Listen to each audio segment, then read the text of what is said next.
karena nominal dia tidak menggunakan verb, tapi dia menggunakan to be sebagai verbnya.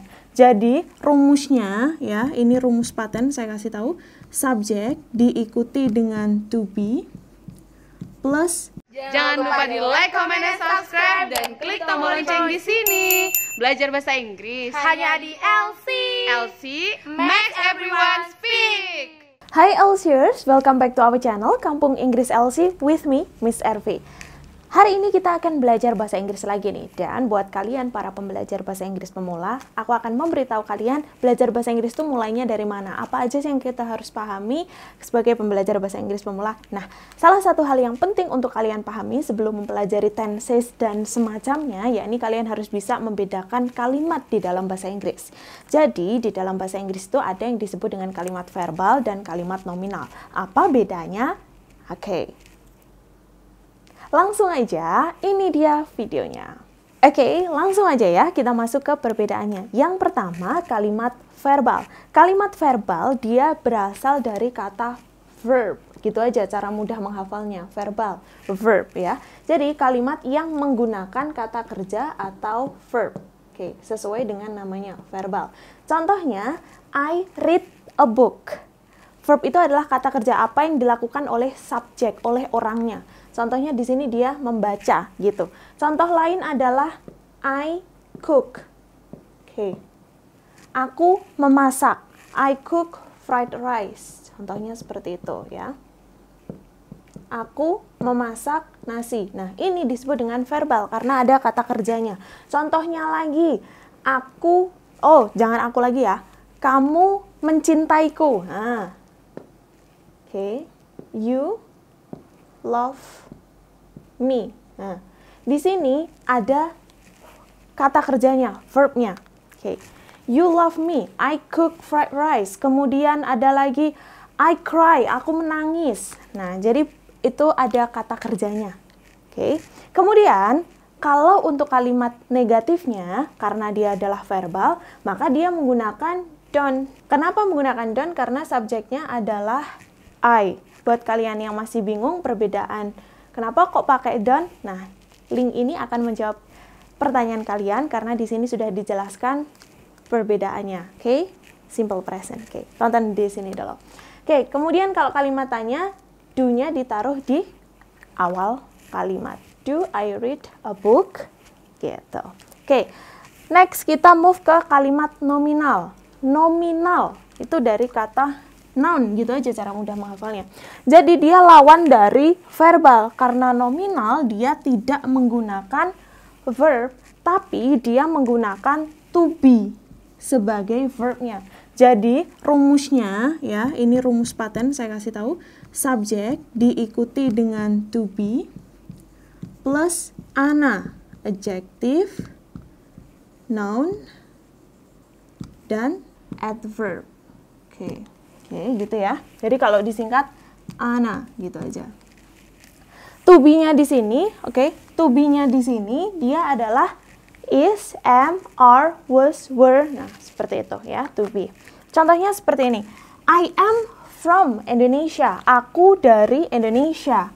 Dia tidak ada kata kerjanya, maka dia menggunakan to be sebagai kata kerjanya. Contohnya lagi, aku di sini.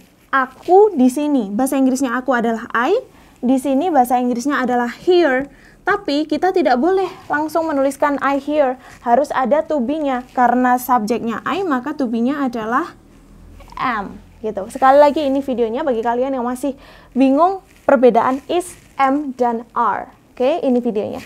Oke. Kemudian contohnya lagi, aku cantik, gitu. Aku bahasa Inggrisnya adalah I, cantik bahasa Inggrisnya adalah beautiful. Oke.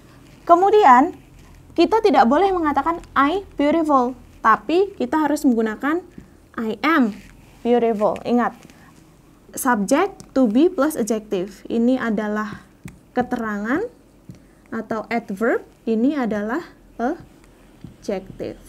Gitu. Common mistake-nya, kesalahan umumnya, orang-orang itu menggabung antara kalimat verbal dan kalimat nominal. Kesalahan umum yang dilakukan oleh murid-murid yang ada di kelas itu, mereka mengatakannya I am come from Indonesia, gitu. Oke, I am come from Indonesia. Oke. Di sini dia menggabungkan antara verbal, ya, sudah ada come-nya, sudah ada verbalnya, ingat. Tapi juga menggunakan aturan nominal, subject to be, padahal di aturannya adalah subject to be, adjective, noun, ataupun adverb. Jadi tidak usah menggunakan come lagi, langsung aja I am from Indonesia, atau kalau ingin menggunakan yang come, nggak usah menggunakan nominal, tapi langsung aja I come from Indonesia, gitu. Ya, jadi dipilih salah satu, nggak boleh digabung. I am from Indonesia atau I come from Indonesia. Oke, gitu ya. Common mistake-nya mereka menggabung antara kalimat verbal dan nominal. Kemudian, kalau untuk kata negatifnya, kalau di verbal dia menggunakan don't, tapi kalau untuk yang nominal, setelah to be dia langsung aja ditambah dengan not. Contohnya lagi kalau disingkat menjadi I'm not, gitu. I am not from Indonesia. Kalau ingin membuat kalimat tanya sama juga. Kalau di verbal dia menggunakan do, karena ada verbnya maka dia menggunakan do. Tapi kalau di nominal karena dia tidak memiliki verb, maka to be-nya diletakkan di depan. Am I from Indonesia? Apakah aku dari Indonesia, gitu. Contohnya kalau I am here, berarti negatifnya menjadi I am not here. Kata tanyanya menjadi am I here, gitu. Oke, seperti itu ya. Jadi jangan menggabung antara ini, nggak boleh menggabung antara verbal dan nominal, gitu ya. Nah, seperti itu tadi, kira-kira udah paham kan perbedaan kalimat verbal dan nominal? Aku harap kalian udah paham ya. Untuk mengecek pemahaman kalian, aku mau memberikan kalian persoalan. Persoalan. Aku mau memberikan kalian soal nih, kalian jawab di kolom komentar ya.